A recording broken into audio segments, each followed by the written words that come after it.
¿Sabes cuál es la diferencia entre el hombre que prospera y el hombre que trabaja toda la vida sin llegar a ningún lado?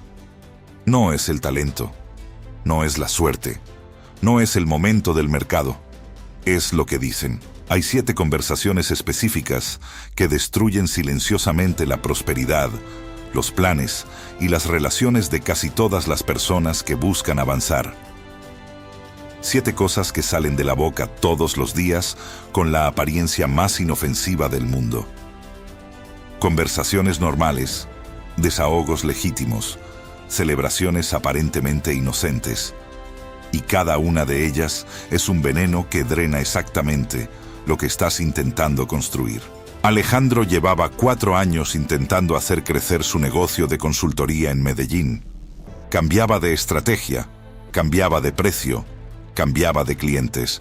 Nada funcionaba de manera sostenida. La semana que algo arrancaba, algo lo saboteaba. Un día le hice una pregunta simple. ¿Qué es lo que normalmente decís cuando alguien te pregunta cómo va el negocio? Se quedó en silencio durante un momento largo y después dijo algo que lo cambió todo. Lo que Alejandro descubrió en esa respuesta es exactamente lo que este video va a revelar. Hay 7 venenos silenciosos que probablemente estás usando hoy. Y el séptimo, el más inesperado de todos, es el que más rápidamente drena tu capacidad de recibir lo que pediste al campo. Antes de empezar, necesito que sepas algo. Vas a reconocer al menos 3 de estas situaciones como algo que hiciste esta semana. No como algo que hayas hecho una vez. Como algo que haces de manera habitual, creyendo que es completamente normal. Eso no es casualidad. Es exactamente el mecanismo por el que funciona el veneno. El primero es contar tus planes y objetivos. Cada vez que hablas de lo que estás construyendo antes de haberlo construido, estás tirando al suelo un ladrillo que necesitarías para levantar la pared. Pensá en el fuego. Cuando una llama acaba de nacer, es incipiente, frágil. Cualquier corriente la apaga. Cada palabra que decís sobre lo que todavía no existe es una gota de agua que cae sobre esa llama. Y si hablas lo suficiente antes de actuar, la llama muere antes de que puedas ver lo que podría haber iluminado. Existe un mecanismo neurológico detrás de esto. Se llama sustitución simbólica. Cuando hablas de un plan, tu cerebro procesa esa acción de hablar como si fuera una mini realización del plan en sí mismo. Libera dopamina. Siente una satisfacción momentánea que replica la misma sensación que tendrías si hubieras avanzado de verdad en ese proyecto. El problema es que esa satisfacción es falsa. No hiciste nada. Pero tu mente siente que algo fue resuelto y la urgencia de actuar disminuye. Pensá en el proyecto del que más hablas. ¿Hace cuánto tiempo solo hablas de él? Conozco a Rodrigo, 40 años, vive en Bogotá. En cada reunión familiar lleva 5 años anunciando el negocio que va a abrir. El plan cambió 47 veces, porque cada persona que escuchó dio una opinión. 47 versiones del mismo proyecto que nunca existió fuera de las conversaciones.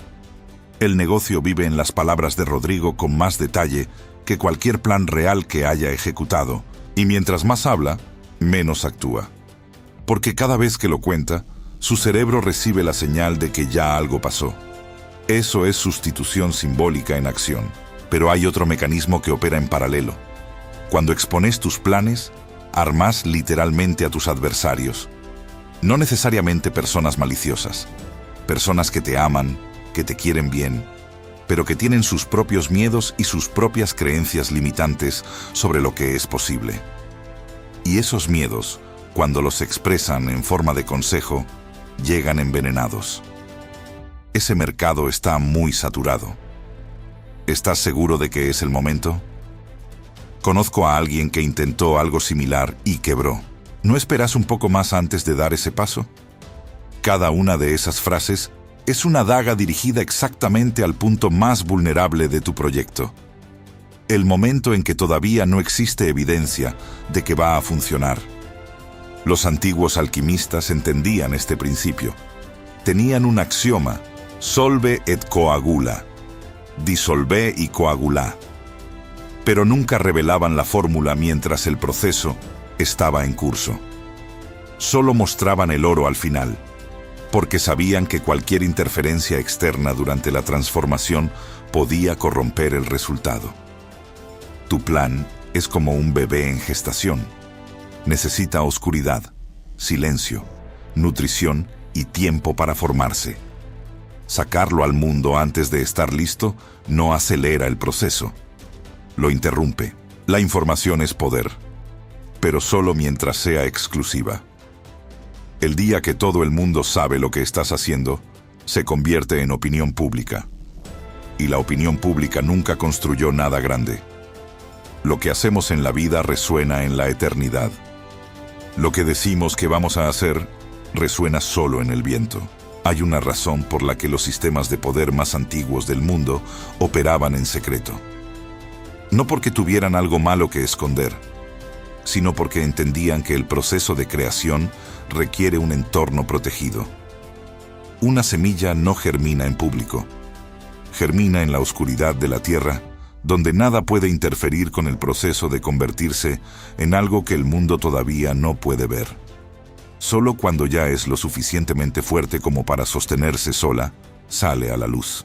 Tu proyecto más importante es esa semilla. Cada vez que lo expones antes de que esté listo, lo sacás del entorno controlado donde podía crecer. Lo expones al frío, al viento, a las opiniones que funcionan como virus para una planta que todavía no tiene sistema inmune propio. Napoleon Hill estudió durante 20 años a los hombres más prósperos de la primera mitad del siglo XX y encontró un patrón que aparecía consistentemente en todos ellos: la capacidad de mantener en absoluta reserva los planes y las estrategias mientras los ejecutaban. No hablaban de lo que iban a hacer, aparecían con lo que ya habían hecho. La diferencia entre los que hablan y los que hacen no es la capacidad, es el momento en que abren la boca. Los que hablan, abren la boca antes de actuar. Su energía se dispersa en las conversaciones. Su urgencia de hacer disminuye porque el cerebro recibió dopamina sin esfuerzo real. Y su proyecto queda expuesto a interferencias que no puede manejar. Los que hacen, abren la boca después de actuar, cuando el resultado es innegable. Cuando ya no hay nada que opinar, cuestionar, ni sabotear. Solo hay hechos. El resultado habla. Y el resultado es imposible de contestar. Pero guardar los planes es apenas el comienzo.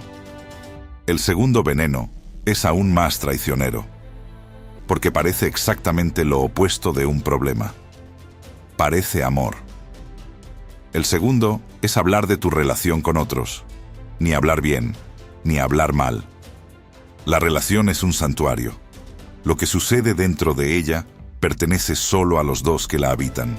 Cuando hablas bien de tu relación, cuando describís lo feliz que sos, lo bien que te tratan, lo mucho que amás a tu pareja, despertás en quien te escucha algo que no podés controlar: la comparación social ascendente.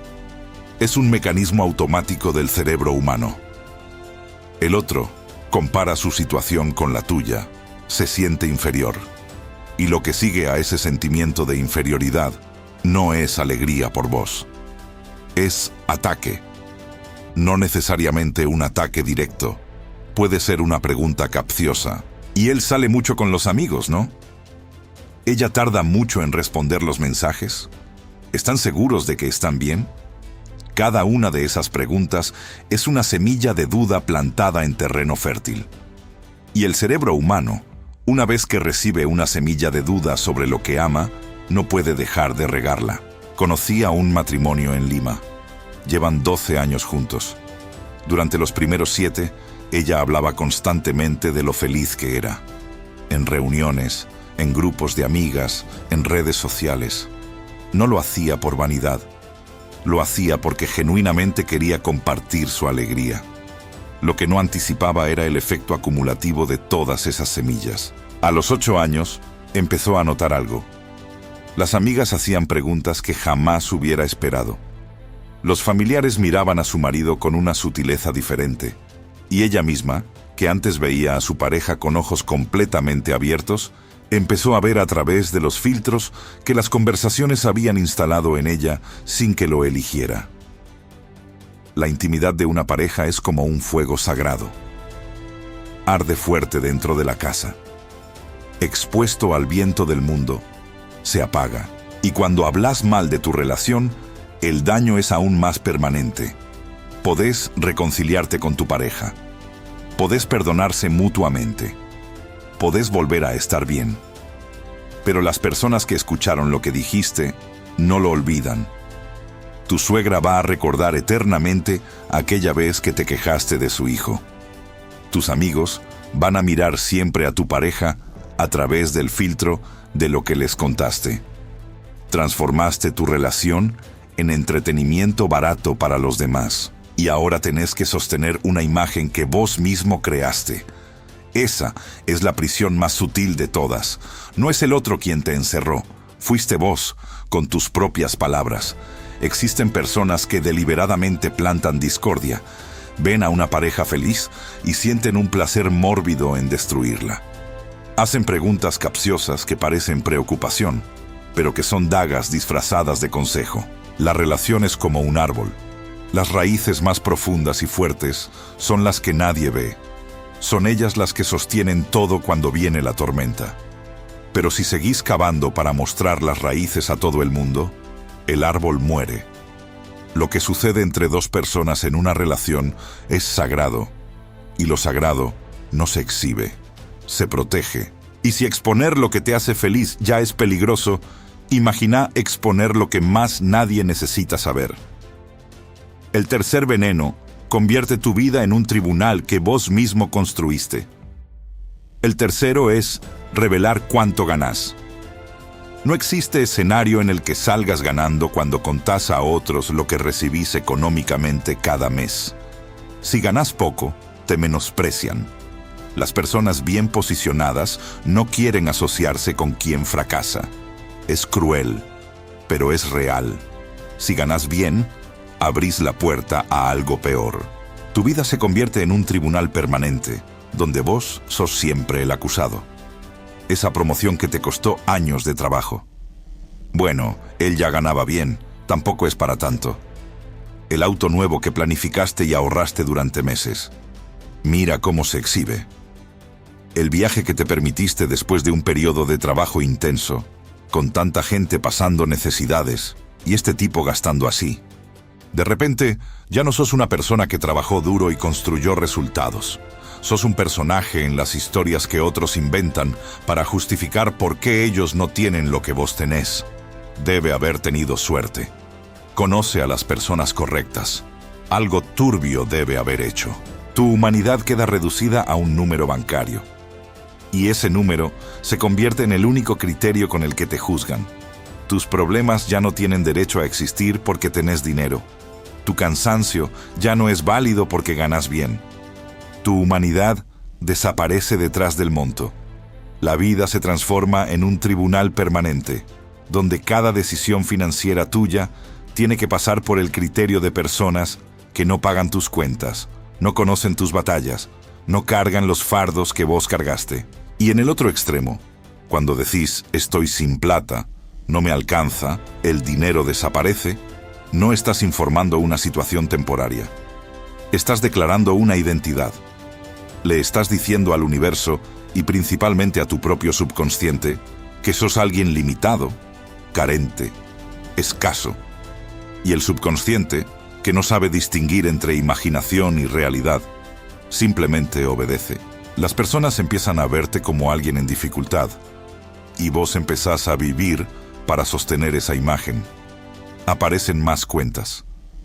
Los clientes escasean. Las oportunidades se vuelven más esquivas, no porque el mundo cambió, sino porque tu frecuencia de escasez empieza a organizarse para confirmar la narrativa que vos mismo instalaste.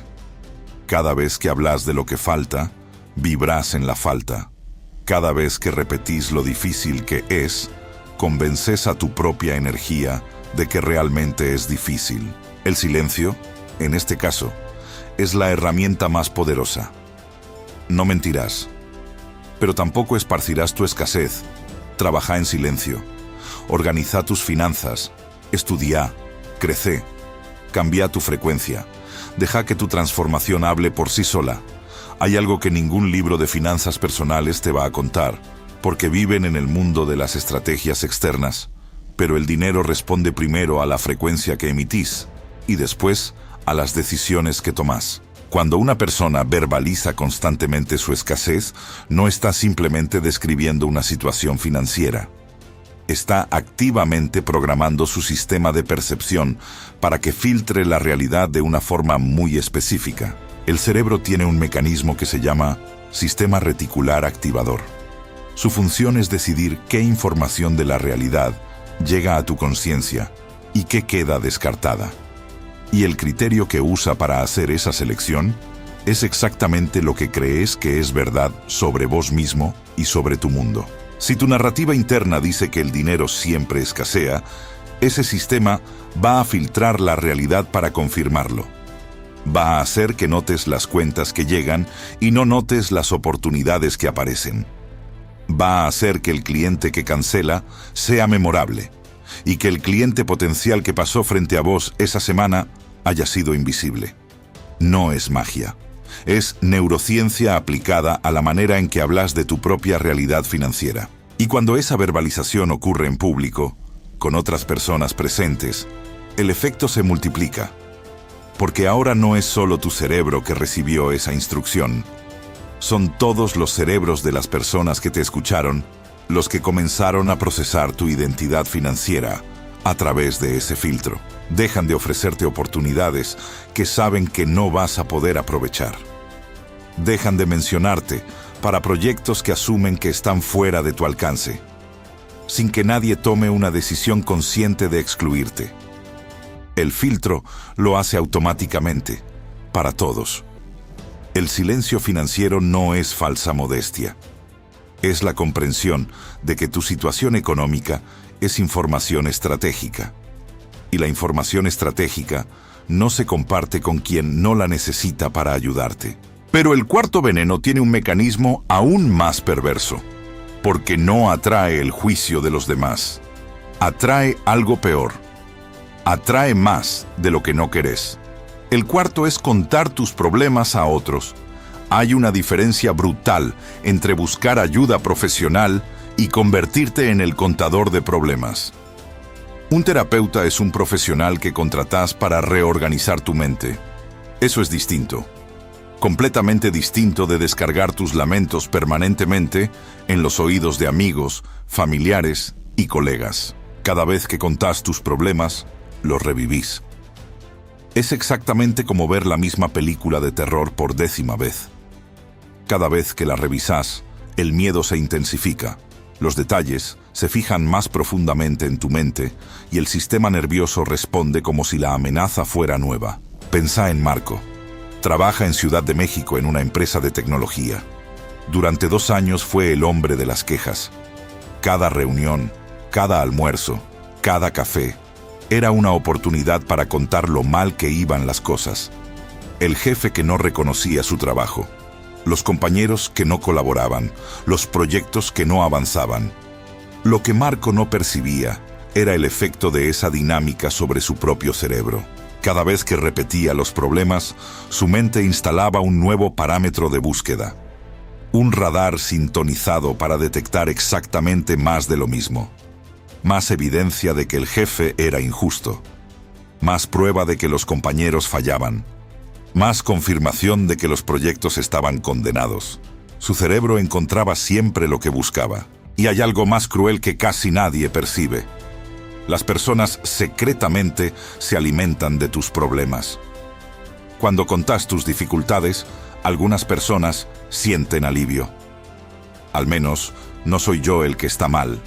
Y vos y esa persona construyen juntos una red de sufrimiento compartido que se retroalimenta indefinidamente. Peor aún, te convertís en esa persona, la que todos evitan en el pasillo, la que cuando aparece en el grupo, todos ya saben que viene el drama. Empezás a repeler las oportunidades. Nadie quiere contratar, asociarse ni relacionarse con alguien que vive en crisis permanente. Los consejos que te dan basados en tus problemas nunca resuelven los problemas. Están filtrados por los miedos de quien los da, no por las posibilidades infinitas que tenés disponibles para resolver la situación. El silencio sobre tus problemas es una herramienta de poder, porque te da el espacio para reflexionar sobre ellos y encontrar la solución. Y cuando apareces con la solución, con la superación, te convertís en alguien interesante, alguien que sabe cómo moverse, alguien que inspira. Existe una distinción que casi nadie hace, y es la que separa a quienes resuelven problemas de quienes los acumulan.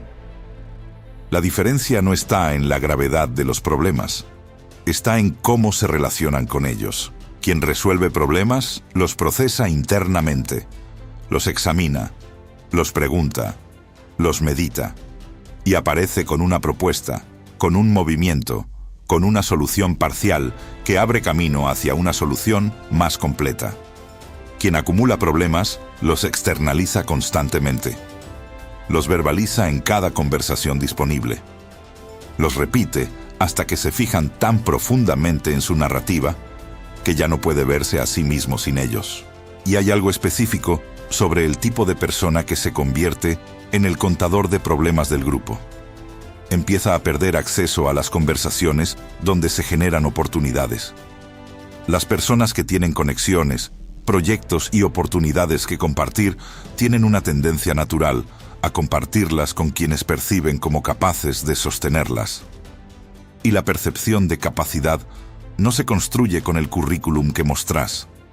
Se construye con la energía con la que llegás a cada interacción. Si llegás siempre con el peso de lo que no funciona, eso es lo que transmitís. Y ese es el perfil con el que quedás registrado en la mente de quien te podría haber presentado a la persona que necesitabas conocer. El silencio sobre los problemas crea un espacio. Y ese espacio tiene dos funciones. La primera es que te fuerza a procesar el problema en lugar de descargarlo. Y el procesamiento interno, cuando se hace con honestidad, casi siempre lleva a un movimiento que el desahogo externo nunca produce. La segunda es que preserva tu imagen de capacidad. Y esa imagen, aunque parezca superficial, es parte de lo que determina qué tipo de oportunidades llegan a tus manos. El quinto veneno ocurre exactamente en el momento en que más mereces celebrar. Y es exactamente por eso que casi nadie se da cuenta del daño que causa. El quinto es divulgar tus conquistas antes de que estén consolidadas. Ernesto cerró el mejor mes de su historia en ventas. Un viernes a la noche, llamó a su mejor amigo para contarle. Pasó una hora en el teléfono describiendo los detalles, los números, las proyecciones para los próximos meses. Su amigo lo felicitó. Ernesto se fue a dormir eufórico. El lunes siguiente, uno de los clientes clave llamó para avisar que cancelaba el contrato. Ernesto nunca pudo explicar completamente la desconexión entre ese viernes de celebración y ese lunes de pérdida. Pero hay un mecanismo que lo explica con precisión. Cuando contás una conquista antes de que esté completamente consolidada, abrís un campo de interferencia. No todo el que te escucha vibra en la misma frecuencia que vos. Algunos sienten envidia de manera genuina. Otros proyectan dudas sin darse cuenta. Y muchos, completamente sin intención, emiten una energía que drena la fuerza que necesitabas para mantener lo que habías construido. Pero hay un mecanismo aún más concreto, completamente neurológico. Cuando contás tu logro y recibís validación, tu cerebro libera dopamina. La misma dopamina que liberaría si el logro fuera completo, permanente, consolidado. Y esa dopamina anticipa el placer de la victoria antes de que la victoria sea real. El resultado es que la urgencia de seguir actuando disminuye. El cerebro siente que ya llegaste y afloja exactamente cuando más necesitabas que no aflojara. Es el mismo mecanismo del veneno número 1. Hablar sustituye simbólicamente al hacer. Los frutos más dulces crecen en silencio antes de aparecer en el árbol. Celebra internamente. Agradece, pero mantén el foco en la continuidad. El mundo verá los resultados cuando sean imposibles de cuestionar. El sexto veneno es el más fácil de cometer y el más difícil de detener, porque el cerebro humano fue construido exactamente para hacerlo. El sexto es hablar mal de otros. Parece inofensivo. Un comentario acá, una crítica allá, una opinión sincera sobre lo que hace el otro. Nadie siente que está drenando su propia prosperidad cuando critica a un colega en el café de la tarde. Pero cada vez que dirigís tu atención a los defectos y errores de alguien, estás desviando el foco de tu propia evolución. Ariel trabajaba en una empresa de marketing en Santiago. Durante meses estuvo enfocado en los errores de un compañero que había sido promovido antes que él. Sebastián no merecía ese cargo. No tenía las capacidades. Ariel lo analizaba, lo criticaba, lo diseccionaba en conversaciones con otros colegas. Lo que Ariel no veía era lo que esa obsesión le estaba costando, mientras dedicaba su energía mental a demostrar que Sebastián era incompetente.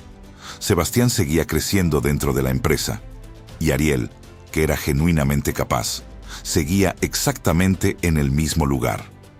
No porque le faltara talento, sino porque su foco estaba en el otro en lugar de estar en el mismo. Y hay algo más que opera en este veneno.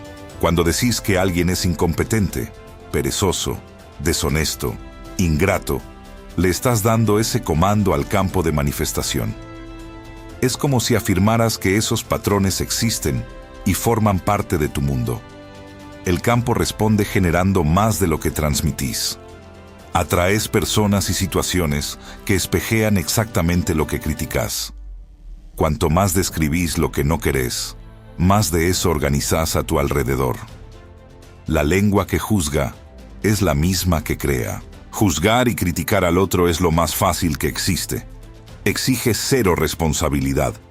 Crecer, mirarte por dentro, trabajar tus propias sombras, eso sí requiere disciplina emocional real. Pero solo uno de esos dos caminos expande tu campo. El otro lo contrae. Hay algo que el principio espiritual del espejo confirma y que la experiencia de Ariel ilustra de manera perfecta. Lo que criticas en el otro es, en la mayoría de los casos, una proyección de lo que no has resuelto en vos mismo. No siempre, pero con una frecuencia que incomoda a quien lo examina con honestidad. Ariel creía que estaba criticando la incompetencia de Sebastián, pero lo que en realidad estaba haciendo era evitar preguntarse por qué, siendo capaz, no había llegado hasta donde llegó Sebastián. Y mientras evitaba esa pregunta, señalando hacia el otro, la pregunta seguía sin respuesta. Y sin respuesta, el movimiento era imposible. La crítica al otro es la forma más cómoda de no mirarte a vos mismo. Y el universo, el campo de manifestación, funciona como un espejo que refleja exactamente lo que emitís. Si tu energía está constantemente enfocada en los defectos del otro, en los errores del otro, en la injusticia de que el otro tenga lo que vos no tenés, ese es el campo que organizás a tu alrededor, un campo lleno de incompetencia, de errores y de injusticia, que vos habías diagnosticado afuera, pero que el campo reproduce adentro de tu experiencia. Observar sin juzgar es una disciplina, no una actitud pasiva. Es la decisión activa de redirigir la atención de vuelta hacia vos mismo cada vez que el impulso de criticar aparece. Cuando alguien sube, hay una pregunta que separa a los que van a llegar de los que se quedan. No es ¿por qué él y no yo? Es ¿qué hizo él que yo podría aprender? Esa pregunta no es resignación, es inteligencia estratégica. Y llegamos al séptimo veneno, el más silencioso de todos, el que nadie menciona, y el que más rápidamente drena tu capacidad de recibir lo que pediste. El séptimo y último es revelar los secretos que otros te confiaron. Carlos era consultor financiero en Buenos Aires.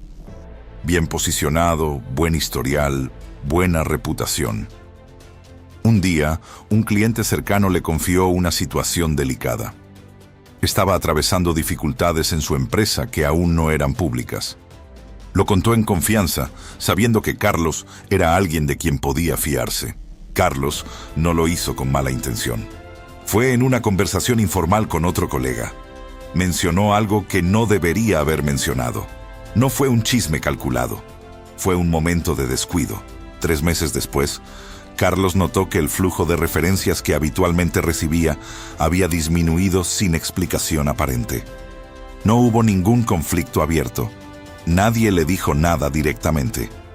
Pero algo en su red de confianza había cambiado. Y ese cambio fue silencioso, gradual y completamente invisible hasta que sus efectos ya no pudieron ignorarse. Cuando alguien te cuenta algo en secreto, te está ofreciendo algo extremadamente valioso: su propia vulnerabilidad. Y toda vulnerabilidad es sagrada.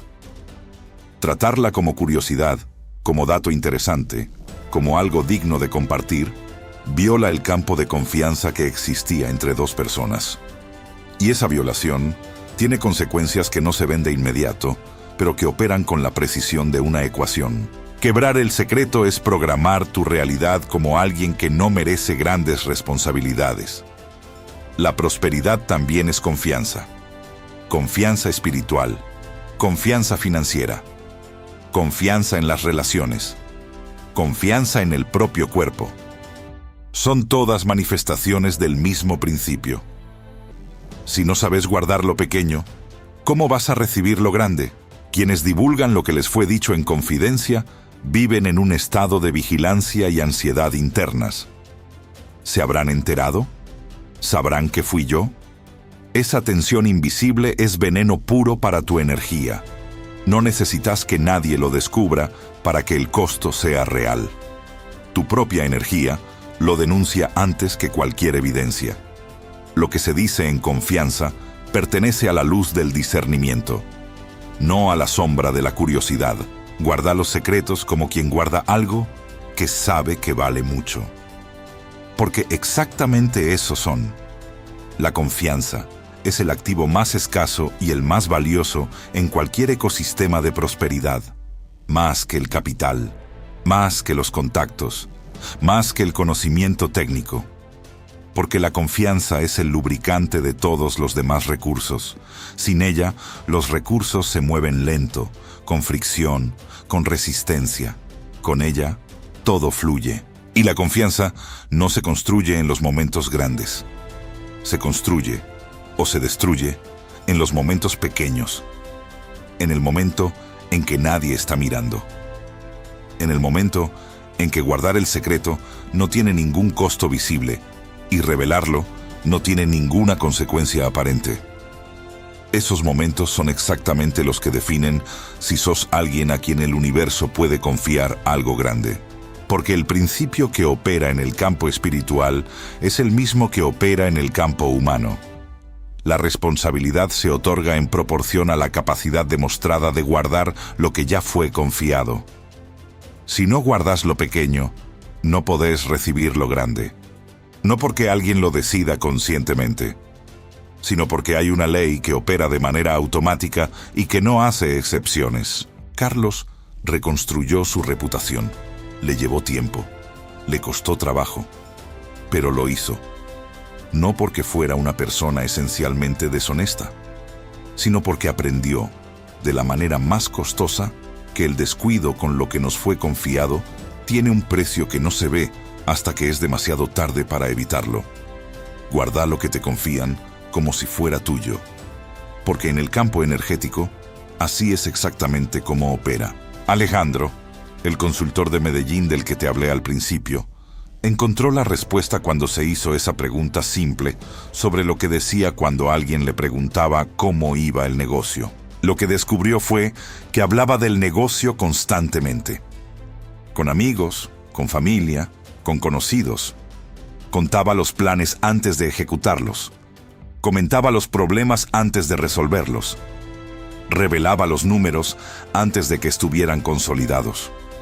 Y cuando las cosas no salían, los analizaba en voz alta con quien tuviera disponible. No era falta de capacidad, no era falta de estrategia.